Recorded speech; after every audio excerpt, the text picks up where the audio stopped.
Aviation industry corporation of China বলছে, চীনের নিজস্ব প্রযুক্তিতে তৈরি বৃহদাকার উভচর বিমান AG-600 সম্প্রতি রাতে তার প্রথম ফ্লাইট শেষ করেছে।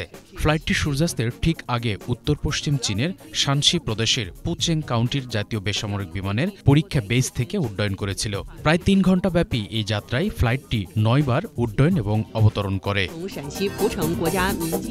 ফ্লাইটটিকে রাতের পরীক্ষায় বিশেষ করে উড্ডয়ন এবং অবতরণের দিকে লক্ষ্য রাখা হয়, যাতে পাইলট সঠিকভাবে কোনো ঝামেলা ছাড়াই ফ্লাইটটিকে নিয়ন্ত্রণ করতে পারে।